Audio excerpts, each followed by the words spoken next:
Welcome back to Knowledge. Following our playoff results last week where most of the boring favorites just won, we thought we were safe from the blowouts, and instead we got surprised and just got mostly another round of blowouts in non-competitive games. So hey, maybe for the semifinals we finally get to the good game. That Beach Bowl, though. That was amazing. You were there. You were there. Knowledge was on site at the Beach Bowl.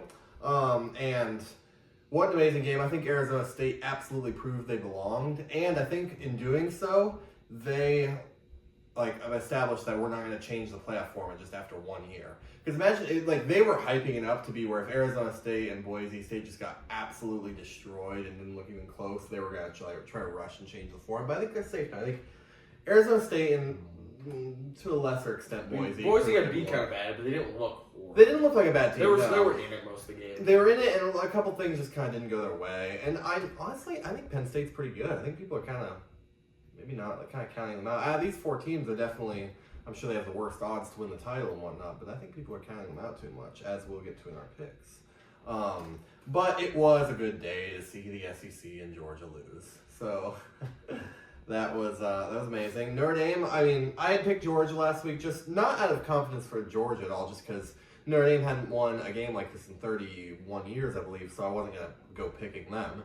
But now they've broken that curse finally, so now it's free to pick Notre Dame. Picking Notre Dame is a viable strategy now, actually. They're definitely surprising. They can win a big game. They really are surprising. So, although it is funny that they won all these huge games, and now they're finally to the point where they've been twice before in 2018 and 2020. They're basically starting at the same point now. Ohio State, I think, with the biggest shocker, right? We can agree. Well, two of us picked them to win, but it's pretty shocking. Didn't we all pick Ohio State? I think we all picked Ohio State, but we didn't pick them to win like that. I think all of us can agree, right? Yeah. 34-0 to start off the beginning of the second, with 10 minutes left. This dude had hope the whole game. He's like, it's not over. Bro, I wasn't trying to be bored, bro. I was trying to get some light. It was a boring game, I'll be honest. Some blowouts are the first half of the game was actually the most interesting because I wanted to see just how bad Ohio State could they could have kept running it up. I was fascinated. I was like, keep scoring. Let's see how bad it gets. But then Oregon actually did some stuff, and then it just got kind of boring. Then Ohio State sat in the lead, and that was a big shock. I think people are making a bigger deal about this than it actually is. But I do think it hurt Oregon a bit that they essentially took a month off from playing football. Versus Ohio State was just red hot, coming right off their win over Tennessee.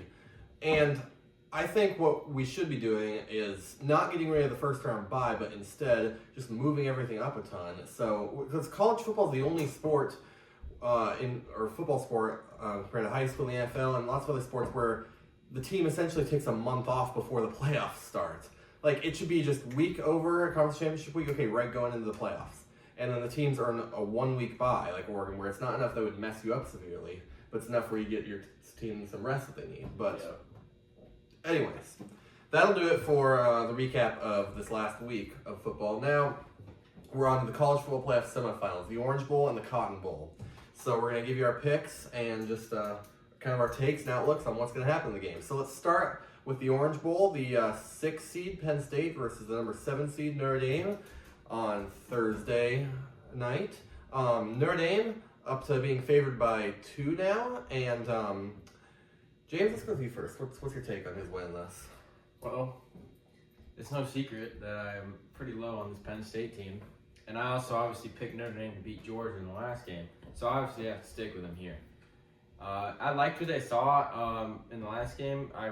They didn't do a whole lot to win it in the first half, but in the second half at least, they, I feel like, played a little better. It's like Georgia didn't look great, but really Notre Dame didn't look awesome in that win. But what I saw at Penn State against Boise, their defense is good, so it's been obviously known for a long time. But I still am not super big on Drew Aller. I was surprised how much Boise shut them down for some of the game. I just don't think this Penn State team has beat anyone good. And Notre Dame obviously already just has a way better win in Georgia, but all season they've also just looked better dominating teams. So I'll stick with Notre Dame here. As long as they keep it going offensively, they should be fine. Yeah, this is by far the more interesting matchup between the two, and I would say it's the most interesting matchup I mean, Oregon, Ohio State kind of in hindsight, but I would say it's by far the most interesting match of the playoffs so far. Despite what kind of you're going to see with the popular opinion, I got Penn State here, actually. And I feel pretty good about that pick, which will probably come back to haunt me as Notre Dame blows them out. But I think Penn State is due. I think Penn State and James Franklin are due for a big win. I really do. I can't explain much more than that. I got a good kind of gut feeling about it. And then I think these two teams both actually match up really well against each other. We got a really strong defense. This is on both sides, and really not a super high-powered offense. I think Penn State will be able to win in a close, gritty game versus I think someone with just superior offensive firepower like Ohio State just kind of overpowered them like we saw. But it'll come down, both defenses I think will play fantastic. So it'll come down to which offense is better, right? And in that matchup, I got to go with Drew Aller as the better quarterback, particularly because he can pass the ball well. Yeah. Riley Leonard had, 70 yards passing even in that Georgia win? I mean, he can make some great plays with his legs, but he really hasn't shown me anything from the passing game. And so I got to go with Drew Aller there. I think he'll be able to make some good key throws when it counts, which is what we've seen from them. And so I got Penn State. So great of him. I also got Penn State. So I think both teams, like other people said, played safe. I think they both try to establish the run early, and first run to make a mistake. I think that Notre Dame does that first, but so Notre Dame, if they want to win, you just need to stop Warren and Singleton on Penn State's offense.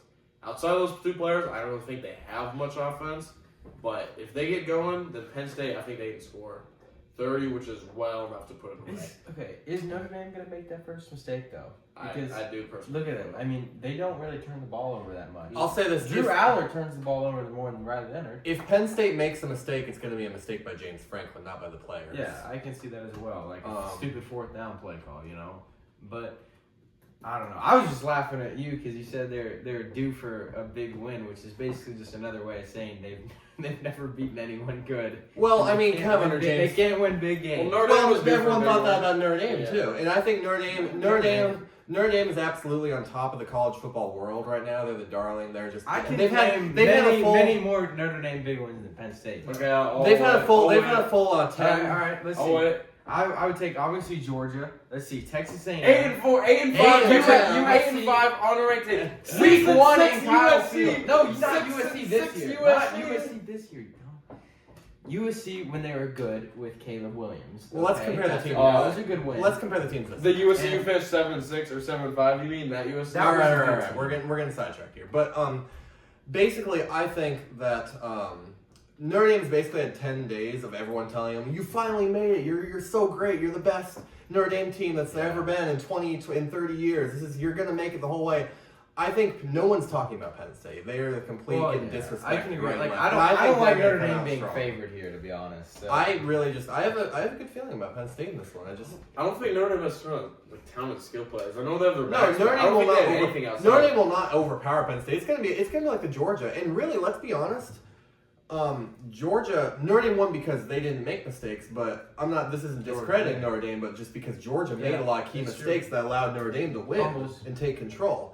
So I think if Penn State doesn't make mistakes, there's going to be just a brick fight to the end. It's going to be an absolute just close, low scoring defensive. I mean, I could see Notre Dame win 20 or Penn State 20-17 or even 17-14. I can see it being some nasty close defensive battle, which I would love, to be honest. Notre Dame 17.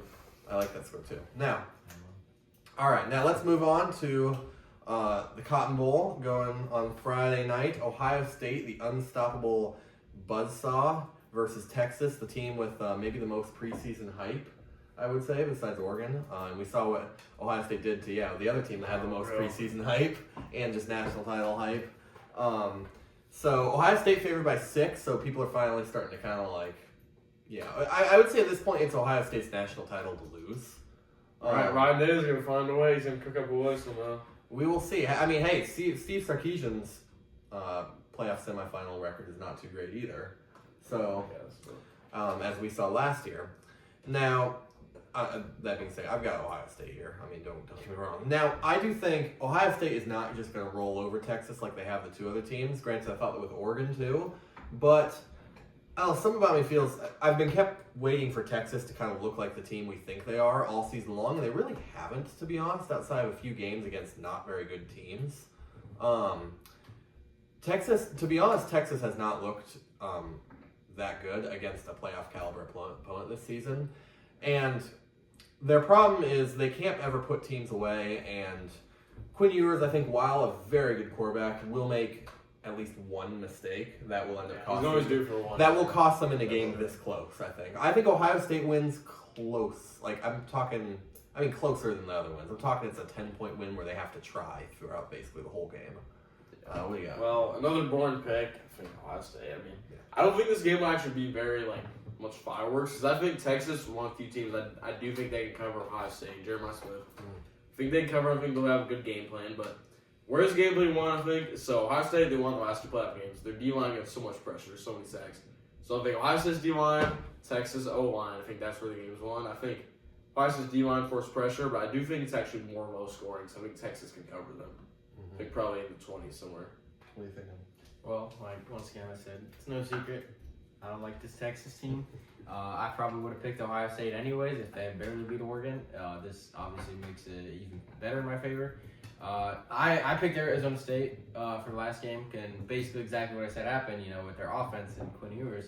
So I'll take a moral victory there, but it's still this Texas team, I really just don't think they're built to compete with a team like Ohio State. You look at what they've done all year, and against Georgia, who I think we can say Georgia, is who obviously is nothing level special. either. Lower level teams too, like Arkansas and A&M, barely edging past those teams. How are they going to beat something like Ohio State? So I think Quinn Ewers, like Charles said, he's going to get a lot of pressure, and that's going to make him make mistakes, because that's what he does. He's a good quarterback, but he will make mistakes. No, it's going to be crazy when Arch goes in. Another X factor is all he does is going for a scheduled 2-yard run every couple plays. Another X factor is how Will Howard's play too. If Will Howard can, I would say crazy. Will Howard has looked more like C.J. Stroud than Kyle McCord in this playoff. Will Howard locked in. If Will Howard plays and the Ohio State team plays to the level that they have been in the past two games, I don't see anyone beating them. The question is, will they? Can they win even if it plays mid or bad? Because they've been just so far ahead of the previous two teams. The question is, does Sark stay in AT&T Stadium if they lose? But yeah, well, we're gonna see what's gonna happen. So my pick: Ohio State, Penn State in the national title. You are the same, and you have Ohio State, Notre Dame, if I'm right. Yep. Ohio State over Penn State. Yeah, I have Ohio State. Yeah, Ohio State. Ohio State over Penn State in the title for me. I know it's basic. I assume you have Ohio State over Notre Dame. Yeah. Look at that, Ohio State all around. Imagine Texas wins the title. Gosh, that'd be crazy. Yeah. But hey, it's gonna be some great games. I'm hoping tomorrow, and we'll see what happens from there.